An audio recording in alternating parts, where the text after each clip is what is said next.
پورے ورلڈ میں 6 رجب کی بے حد اہمیت ہے،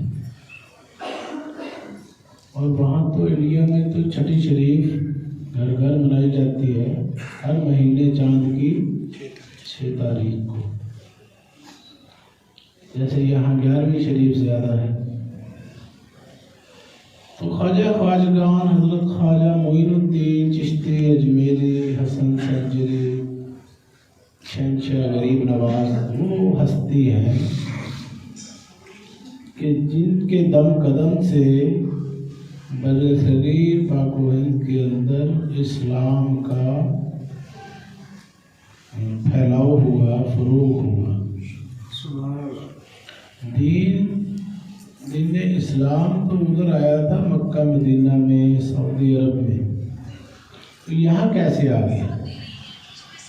تاریخ ہندوستان ہمیں یہ بتاتی ہے کہ یہ اولیاء اکرام بزرگان دین کی محنتوں سے، کاوشوں سے، محبتوں سے یہاں دین پھیلا۔ حضرت خواجہ معین الدین چشتی اجمیری وہ ہستی ہیں کہ جن کی نگاہ کیمیا سے 90 لاکھ مسلمان اور بعض روایات میں 99 لاکھ مسلمان دائرہ اسلام میں داخل ہوئے، اور یہ وہ وقت ہے جب دنیا میں انسانوں کی آبادی کم تھی۔ اب تو آبادی بہت تعداد بڑھ گئی، کروڑوں اربوں میں چلی گئی، اس وقت انسان بھی کم ہوتے تھے۔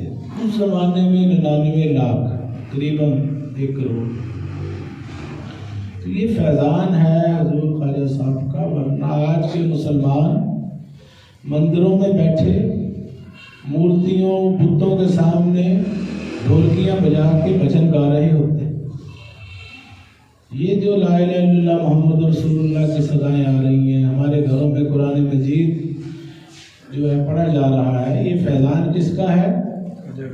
حضرت خواجہ غریب نواز، شہنشاہ غریب نواز، جن کی ہم آج محفل کے لیے یہاں بیٹھے ہیں۔ خواجہ صاحب نے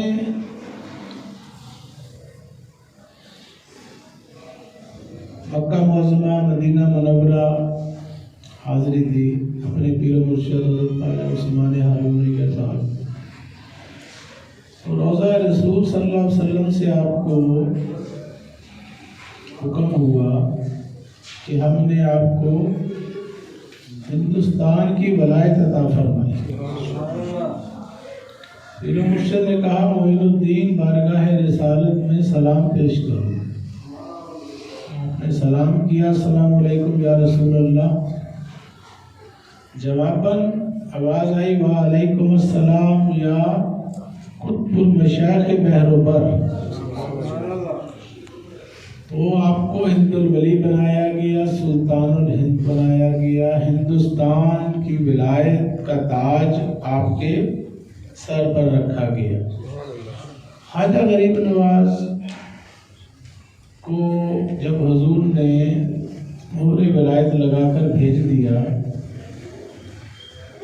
خواجہ صاحب نے، تاریخ بتاتی ہے کہ لاہور میں حضرت داتا گنج بخش علی اجمیری کے مزار اقدس پر حاضری دی، چلہ کیا، اعتکاف کیا، اور وہ چلہ آج بھی وہاں پر حجرہ موجود ہے۔ آج وہاں بھی اس کی تقریبات ہو رہی ہیں جو براہ راست ایک YouTube پر ARY پر دکھائی جائیں گی۔ بڑے بڑے مشائخ، علماء، اوقاف کے ذریعے تمام ہو رہی ہے۔ خواجہ غریب نواز کا جو چلہ لاہور میں ہے داتا صاحب کے دربار میں، وہاں پر وہ تقریب ہوگی۔ تو بات کرنے کا مقصد یہ ہے، یہاں آپ تشریف لے آئے تو آپ نے یہاں اعتکاف کیا، چلہ کیا، اور 40 دن کے بعد جو کچھ آپ پر ظاہر ہوا، جو کچھ انکشافات ہوئے، وہ آپ نے ایک شعر کے اندر اس کا مغز بیان کر دیا، اور وہ شعر آج بھی داتا حضور کے مزار اقدس پر لکھا ہوا ہے۔ گنج بخشے فیض عالم مظہر نور خدا، ناکسارا پیر کامل کامل آرا رہنما۔ کہ لوگوں یہ اس کو مٹی کی قبر نہ سمجھ لینا، یہ خدائی خزانے بانٹنے والے ہیں، خزانے لٹانے والی ہستی ہے، سارے جہان کو فیض دینے والے فیض عالم ہیں، اور قبر نہیں بلکہ مظہر نور خدا، خدا کے نور کا مظہر ہے، مرکز انوار و تجلیات ہے۔ ناقصوں کے لیے کامل پیر ہیں، ناقص آرا پیر کامل، اور کامل آرا رہنما، اور کاملوں کے لیے رہنما ہے۔ ناقص آرا پیر کامل، کامل آرا رہنما، کاملوں کے لیے رہبر و رہنما ہے۔ کوئی ناقص چلا جائے گا تو اس کو رہنمائی ملے گی، ان کے لیے بھی پیر کامل ہے اور کاملوں کے لیے بھی رہنما ہے۔ تو وہ شعر آج تک لکھا ہوا ہے، 850 سال ہو گئے۔ پھر آپ اجمیر شریف تشریف لے گئے، دنیا کو بتا دیا کہ بھائی میں جا رہا ہوں اجمیر، میں جا رہا ہوں اجمیر، اگر گھبرانے کی ضرورت نہیں، یہاں موجود ہے سید حجویر، سید علی حجویر رحمۃ اللہ علیہ، اور خواجہ صاحب کا اعتکاف کا وہ جو حجرہ ہے وہ بھی یہاں پر موجود ہے دربار کے اندر، وہاں سے بھی فیض چشتیہ جاری ہے اور قیامت تک جاری رہے گا۔ سوال یہ پیدا ہوتا ہے کہ رسول پاک صلی اللہ علیہ وسلم نے تو یہاں بھیجا تھا خواجہ غریب نواز کو کفر اور شرک مٹانے کے لیے، مدینہ منورہ سے کیوں بھیجا کہ ہندوستان جاؤ، وہاں بت پرستیاں ہیں، کفر ہے، شرک ہے ہر طرف، اسے جا کے ختم کرو اور ایمان کی، اسلام کی روشنی وہاں پھیلاؤ، توحید کا درس دو۔ اچھا، تو وہ بندہ، وہ کامل و اکمل ہستی جس کو اس کام کے لیے رسول اللہ بھیج رہے ہیں مدینہ منورہ سے، اور وہ آگے قبر پہ بیٹھ گئے، یہ غور طلب نقطہ ہے، اس بات کو سمجھیے، انتہائی امپورٹنٹ پوائنٹ ہے یہ، کہ جو بندہ توحید پھیلانے آیا ہے، دین پھیلانے آیا ہے، معین و مددگار بن کے آیا ہے دین کا، وہ آ کے کیا کر رہے ہیں؟ ایک قبر کے اوپر آ کے بیٹھ گئے ہیں، نہ صرف بیٹھ گئے ہیں بلکہ 40 دن وہاں سے ہلے نہیں ہیں، اور دنیا کو بتا دیا ہے کہ یہ قبر نہیں ہے، یہ تو خدا کے نور کا مظہر ہے۔ یہ کون بندہ کہہ رہا ہے جس کو محمد اور رسول اللہ توحید اور رسالت کا پرچار کرنے بھیج رہے ہیں؟ ثابت کیا ہوا؟ زارات اولیاء پر جانا، وہاں سے فیض لینا، یہ عین توحید و رسالت کے عین مطابق ہے۔ خیر، اجمیر شریف تشریف لے گئے، وہاں پر جا کر آپ نے اللہ رسول کا پیغام پہنچانا شروع کیا، تو خواجہ صاحب نے دیکھا کہ ہندو لوگ جو ہیں ان کے اندر عبادت کا درجہ حاصل ہے۔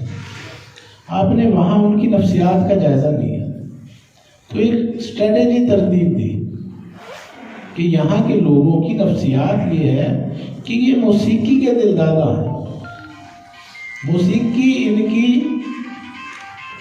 غذا ہے، موسیقی ان کے بغیر ان کا دین ہی ادھورا ہے، تو کیوں نہ ان کو اللہ رسول کا، قرآن مجید کا پیغام موسیقی کے ذریعے کیوں نہ پہنچا دیا، اسلام کا پیغام پہنچا دیا جائے۔ تو حضور خواجہ صاحب نے پھر روحانی طور پر رابطہ کیا نبی پاک صلی اللہ علیہ وسلم سے کہ یا رسول اللہ صلی اللہ علیہ وسلم، یہاں کی صورتحال یہ ہے، تو اگر ایسا کر لیا جائے تو کیا حرج ہے؟ تو نبی پاک صلی اللہ علیہ وسلم نے آپ کو اجازت عطا فرمائی، روحانی طور پر حکم فرما دیا کہ ٹھیک ہے ایسے ہی کرو گا۔ تو پھر موسیقی کے ذریعے لوگوں تک جب بات پہنچی، پیغام پہنچا، دلوں کی حالت بدلی، تو کلمہ پڑھ کے اسلام قبول کر لیا، اسلام کا نور دلوں میں داخل ہو گیا، تو اس کو کہتے ہیں محفل سما، اس کو کہتے ہیں قوالی، جو سلسلہ چشتیہ کا طریقہ ہے جو صدیوں سے چلا آ رہا ہے۔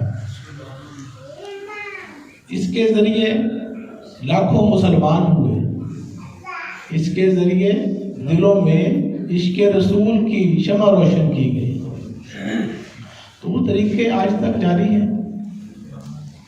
قوالی کس کو کہتے ہیں کہ جس میں اللہ رسول قرآن و حدیث کی تعلیمات، اقوال اولیاء، اقوال انبیاء، اقوال نبی پاک صلی اللہ علیہ وسلم اور سلسلہ چشتیہ کا جو محفل سما کا طریقہ ہے، اس میں قوالی کا آغاز کہاں سے ہوتا ہے؟ اس راگ کو کیا کہا جاتا ہے؟ قول۔ اس کو حضرت امیر خسرو رحمۃ اللہ علیہ نے راگ میں ڈھالا اور اس کا نام کیا رکھا؟ قول۔ قول سے سما کا آغاز ہوتا ہے۔ قول اس کو کیوں کہتے ہیں کہ یہ قول رسول صلی اللہ علیہ وسلم ہے، من کنت مولا فہذا علی مولا۔ سبحان اللہ۔ یہ جو حضور کا قول ہے، اسی قول کو انہوں نے راگ میں ڈھالا۔ تو سما کا آغاز ہوتا ہے قول سے اور اختتام ہوتا ہے رنگ پہ۔ پٹواری صاحب، رنگ پہ اختتام ہوتا ہے اور قول سے آغاز ہوتا ہے، یہ طریقہ ہے۔ تو رنگ جو ہے یہ بھی قرآن پاک سے لیا گیا، سب سے اچھا رنگ اللہ کا ہے، صبغۃ اللہ۔ سبحان اللہ۔ کوئی چیز قرآن و حدیث سے باہر نہیں ہے، وہ قول رسول سے لے کر اس کو قول بنایا۔ کون سا قول؟ من کنت مولا فہذا علی مولا، جس رسول اللہ صلی اللہ علیہ وسلم نے فرمایا جس کا میں مولا اس کا علی مولا۔ غدیر خم کے مقام پر 1.25 لاکھ صحابہ کا مجمع ہے، صحابیات بھی ہیں، حج کر کے آ رہے ہیں۔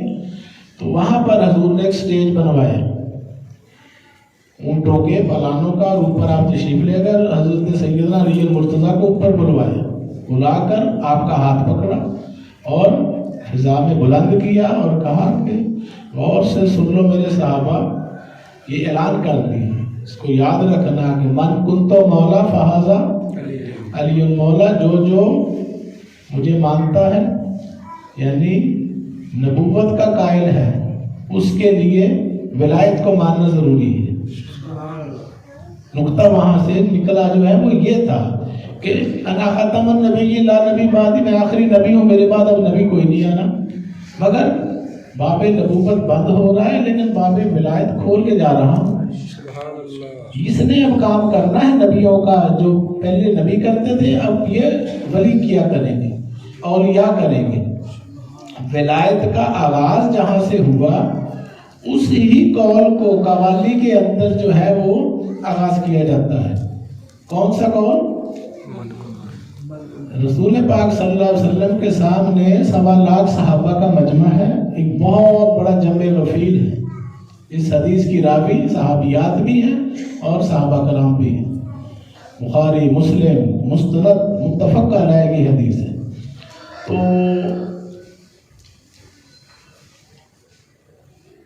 ایک بات کرے دوسرے بات کو سنے، اس کو کہتے ہیں سما، اس کو کہتے ہیں محفل سما۔ تو محفل سما جو ہے اس کو انعقاد کیا رسول اللہ صلی اللہ علیہ وسلم نے، آپ نے زبان سے پھر بات فرمائی اور صحابہ نے سماعت کی، سماعت فرمائی۔ رسول پاک نے فرمایا من کنت مولا فہذا علی مولا۔ من نے جب کہا کن، من نے کہا کن تو مولا، من کن تو مولا فہذا علی المولا، اس کو بھی اس کے اندر استعمال کیا جاتا ہے، یہ جو قول ہے۔ خیر حضور خالد صاحب نے پھر وہاں پر تبلیغ اسلام کی جوک در جوک، بڑے بڑے راجے مہاراجے دور دور سے آ کر مسلمان ہوتے چلے گئے، اور پہلی اسلامی سلطنت کی بنیاد برصغیر میں یہ کس بادشاہ نے رکھی؟